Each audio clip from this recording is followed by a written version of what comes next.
Hola chicos, buenos días, buenas tardes, buenas noches. En el momento que se les ocurra ver este video, los saludo. Este es el video explicativo en el cual yo les voy a decir o les voy a contar y ampliar un poco más sobre el tema del cómic como tal. En algunas clases nosotros ya habíamos visto esto de una manera muy superficial, pero esta información la necesitan para poder desarrollar la actividad siguiente. ¿Listo? Entonces vamos a hablar un poco del cómic y sus características. Entonces lo primero que ustedes tienen que saber, lo primero que vamos a hablar y vamos a partir es que vamos a avanzar desde las tiras cómicas. ¿Por qué no vamos a avanzar desde antes? O sea, ¿por qué no vamos a iniciar contando esto desde antes? Porque ya hemos hablado de los registros del Antiguo Egipto, de registros como tapices, el tapiz de Bujox. Creo que ya a todos ustedes o a la mayoría de ustedes les expliqué este tema. Entonces simplemente vamos a comenzar a avanzar. Si no estoy mal, en la motivación les agregué el video de Persepolis. Entonces ahí ya les va a dar como una idea de más o menos a qué temas nos vamos a ir adentrando, y es la narrativa gráfica por medio de planos de secuencia. Entonces, lo primero que tenemos que tener en cuenta es que el cómic, el cuadernillo cómic, y desde ahí vamos a partir, nace o empieza como su origen desde las caricaturas o de las tiras cómicas. Esto lo podemos tener registrado más o menos alrededor de 1783, finales del 1700 mejor dicho. Y en esas tiras cómicas lo que se hacía era registrar eventos de la vida cotidiana. Podríamos hablar o podríamos decir que el cómic tiene un comienzo muy humilde y bastante poco pretencioso. Realmente, y de todas las artes, a hoy en día digamos que hoy en día ha sido uno de los medios de comunicación, uno de los medios de arte, digamos que entre alabados y menospreciados. El cómic puede ser interpretado como un bufón de la corte real, de un rey. El bufón es una persona muy inteligente realmente, si ustedes se ponen a pensar. El bufón es una figura, no es como un payaso, y ojo con esto y ojalá podamos hallar la diferencia. El bufón no es como un payaso, el bufón, porque el payaso él hace tonterías y la gente se ríe de las tonterías del payaso, o sea, son su actuar. El payaso se ridiculiza a sí mismo, pero el bufón parte desde la cotidianidad de las personas y él la representa, la ridiculiza, la exagera y la gente se ríe de su propia realidad. Entonces lo que él hace en últimas es mostrar a la gente su realidad, burlársele en la cara de su realidad porque les ridiculiza la realidad y la gente se ríe, o sea, hace que la gente se ríe de sí misma. Y el cómic empieza a cumplir una función desde su inicio muy así. En general, desde las tiras cómicas. Porque ellos empiezan a registrar, por ejemplo, como situaciones cotidianas absurdas, donde la burguesía es más, pero es una burguesía absurda que no tiene sentido que exista, es muy crítico. Y ese es el cómic. Realmente el bufón en la corte real viene a ser el más inteligente de todos, porque incluso se burla del mismísimo rey. Y el rey muerto de la risa. Entonces eso es lo más interesante que empieza a suceder con el cómic, que empieza a decirle a la sociedad, y el cómic en la era victoriana ya estaba, la tira cómica al menos ya estaba desarrollada, por ejemplo en Inglaterra, y él empieza a decirle a la gente, vea, esta es su realidad, yo me estoy burlando de usted en la cara, pero feo, mal, y la gente no, porque es el más inteligente de todos, se sabe inmiscuir, se hace el bobo para poder decir todas las verdades en la cara y para poder soltar toda la información fácil. Y esto es de las cosas más interesantes y las dinámicas más grandes que vamos a hallar en el cómic, y es esa modalidad de bufón. Bueno, después de tener esto un poquito ya más en cuenta, entonces vamos a hablar de... como yo les decía, ya el cómic es muy humilde y muy poco pretencioso porque no pretende llegar a estas altas ramas del arte tradicional. Como tenemos claro, digamos cuando hablamos de arte tradicional vamos a hablar de pintura, música, escultura, literatura, ¿sí? Cosas así. Pero no es así, no es tan pretencioso, no tiene tanto estatus, y por lo mismo desde su contenido y desde su filosofía original, digamos que el espíritu del cómic es muy distinto, por ejemplo, al de la pintura. ¿Qué queremos decir con esto entonces? Que desde sus inicios la pintura se dio con una función mágico-religiosa. ¿Qué quiere decir? Que estaba a favor de las religiones o las creencias espirituales del pueblo o del contexto en el que se desarrollaba. Esto hacía que el pueblo se sintiera bastante lejano a la pintura, que sintiera como que era algo que solo era para alabar a los dioses o para alabar a Dios. ¿Por qué hablo de dioses? Porque esto se empezó a dar desde el Paleolítico, donde pues digamos que todo fenómeno natural era, digamos, era una acción mágica, y ya después de eso pues empezó a pasar por las mitologías griega, egipcia, bla, bla, bla. Y eso era lo que realmente importaba retratar. No importaba retratar lo que le sucediera a la gente, lo que le sucediera a la gente del común, sino a esas creencias que iban más allá del hombre y que pues por, digamos, cierta falta de desarrollo de pensamiento no se evaluaban como fenómenos naturales, sino que se veían como magia o como eventos sobrenaturales. Eso convertía a la pintura en algo muy snob, muy elitista, que no todo el mundo lo podía comprender. La definición, digamos, o el concepto actual que tenemos de cuadernillo de cómic, vamos a partirlo desde uno de las historietas más importantes que hay. Yo voy a partir con el tema de los héroes. Yo sé que hay historietas de muchos otros temas, de pronto a veces mucho más interesantes, pero creo que es muy relevante partir desde los héroes. Y hablando de los héroes, entonces vamos a irnos con una editorial que es Action Comics. Action Comics fue la editorial que sacó a la luz a Superman, y a usted le guste o no le guste realmente Superman, le parezca la historia buena o mala, Superman es algo de lo que vale la pena hablar. ¿Por qué? Vamos a retroceder un poquito y vamos a hablar de las personas que hicieron a Superman y por qué salió Superman y de dónde surgió Superman. Creado por Jerry Siegel y Joe Shuster en 1938, y ellos antes de crearlo, como 4 años antes, ya habían tenido la idea de algo así como Superman, pero no era precisamente un superhéroe, lo había planteado más bien como un villano. Tengan en cuenta que antes de eso no existía el concepto de superhéroe. Sí existía el concepto de héroe o de alguien de bien, pero no como ahorita lo tenemos súper claro que qué es un superhéroe, digamos los elementos que debe tener, no, en ese entonces no existía. Y ellos pensaron en Superman más bien como un ser de mal. Superman era calvo, feo, poco agraciado. Ellos intentaron vender esta idea, obviamente nadie se las compró porque ¿quién quiere un personaje sin gracia? Y ellos decidieron decir, bueno, ¿y si Superman no es malo sino más bien bueno? Y decidieron crear toda la mitología alrededor de él.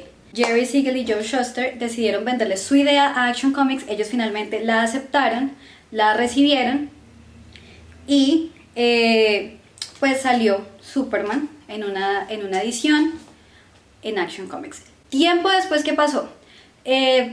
Action Comics tenía muchas historietas. No es que Action Comics fuera la historieta como tal, sino era la editorial que manejaba distintos tipos de historias.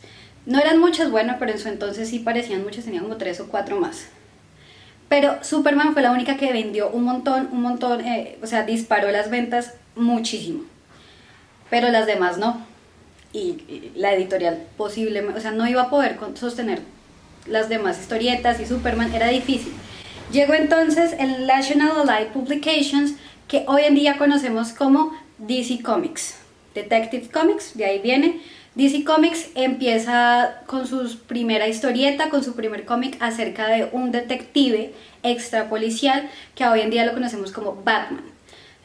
Batman era un personaje muy interesante, muy atrayente, y a DC Comics realmente le estaba yendo mucho mejor. Entonces lo que hizo fue absorber Action Comics y revivir Superman, o revivir no, continuar Superman. Sin embargo, en las ediciones oficiales que salen de la historia lineal de Superman, que ahorita deben estar como por el volumen, no sé, 1020 o algo así, porque sé que en el 2018 salió el volumen número 1000, pero pues no sé, hagamos cuentas, más o menos ya deben estar como en el volumen 1020.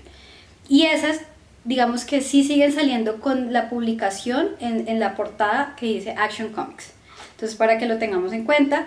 Y esta es la historia de este primer superhéroe. Y no se las cuento solamente para que sepamos cómo funciona, que uno absorbe el otro, sino porque yo creo que la verdad es interesante preguntarse, o sea, analicémoslo. Superman tiene 82 años de haberse creado y hoy en día sigue estando vigente. Y hay otros superhéroes que tal vez no tienen tantos, pero tienen 60 años, 50 años de haberse creado. ¿Qué es lo que sucede? Que personajes creados hace muchos años, hace muchas décadas, siguen teniendo vigencia y relevancia para las nuevas generaciones, porque es que para la generación, no sé, de sus papás tuvo relevancia, para la de su hermano, para la de su tío y para usted también, porque hoy en día siguen saliendo películas, siguen saliendo series, entonces, ¿por qué? ¿Por qué será que esto sigue sucediendo? ¿Mm? Bueno, entonces algo que tenemos que analizar para poder descubrir por qué aún los superhéroes siguen siendo vigentes es desde dónde vienen y con qué necesidad partieron en su creación. Pero vamos a ver, por ejemplo, un superhéroe como lo es Spider-Man. Spider-Man no es el típico superhéroe y él tiene una mitología o una filosofía muy interesante y es proteger a la comunidad, proteger a su barrio, proteger a las personas que de pronto él considera que necesitan ayuda. ¿Y quién es esto? Si usted piensa en Spider-Man, usted siempre va a pensar en Nueva York, usted no piensa en Spider-Man como un superhéroe global, mundial, donde siempre va a estar, digamos, si hay un problema en Egipto, va a llegar Spider-Man. No, porque primero Spider-Man su intención es proteger al barrio, él es el superhéroe del barrio, dice Your Friendly Neighborhood Friend, Spider-Man. Entonces eso nos va a dar una idea de a qué se dedica y cuál fue la necesidad del momento en que lo crearon. Listo, entonces teniendo eso en cuenta, vamos a ver que en algo tan sencillo, Spider-Man salió a principios de los 60, que si no estoy mal en el 62, y en ese entonces vamos a hablar de algo que estaba sucediendo muy interesante y es la contracultura. Yo creo que algunos lo saben, otros no. La contracultura fue una cantidad de movimientos que se dieron en contra de las bases, entre comillas, culturales típicas americanas o estadounidenses. Los estadounidenses venían de la Segunda Guerra, de haber vivido cosas trágicas, terribles, y querían volver a lo tradicional. Entonces la familia tradicional, con una casa, un trabajo, hijos, y entonces la señora no estudiaba, no hacía nada, sino ir a su casa a cocinar, y el señor salía a trabajar y tenían unos roles muy definidos. Y esto empezó a chocar porque entonces el que no cabía en ese rol pues no funcionaba, y se dieron las contraculturas, la gente que no estaba dentro de ese rol. Entonces empezaron a darse los movimientos revolucionarios estudiantiles, se empezaron a dar los movimientos feministas, de los movimientos gays y lesbianas. En ese entonces pues no era tan largo de LGTBIQ, pero sí era movimientos de gays y lesbianas. Tenemos también un movimiento muy importante, muy relevante, que fue el movimiento de los afro o de las negritudes. Esta gente quería reivindicarse, quería que lo reivindicaran. Y sale este señor Spider-Man, y en uno de los cómics, Peter Parker, el verdadero, quien realmente Spider-Man es, sale en la escuela, y en la escuela él saluda a un compañero de él, o se despide de un compañero de él, afro. Entonces, en plena era de la revolución, Spider-Man en su propia escuela tiene un compañero afro. Y esto nos va a hablar mucho de qué intención tenía el cómic. Una intención social escondida. No es el tema principal de Spider-Man, pero ahí estaba. Y nos demuestra que Spider-Man o Peter se preocupa por todos, por los blancos y por los afro. Entonces esto es algo muy relevante, muy importante. Tengamos en cuenta que en ese entonces las escuelas eran segregadas, ¿sí? O sea, para afros y para blancos. Es muy importante y muy relevante. Y en su momento volvemos a ver cómo el cómic es ese bufón, porque nadie realmente le prestó atención. Es un chiste, no era serio. Entonces veamos cómo es ese bufón, y este bufón entonces nos está dando nuestra realidad en la cara y nos está diciendo, vea, segregamos, yo no voy a segregar. Cómics otros mucho más relevantes frente, por ejemplo, al tema de las negritudes, está Black Panther. Black Panther es toda una restitución a lo que debería ser la raza afro, que puede ser incluso más evolucionada que cualquier otra raza. Eso es Black Panther, ¿sí? Superhéroe como tal, pues no tiene los grandes poderes, pero sí es importante en la reivindicación de una raza o de un grupo, digamos, de un grupo de personas que por mucho tiempo se ha visto minimizado y se ha visto despreciado.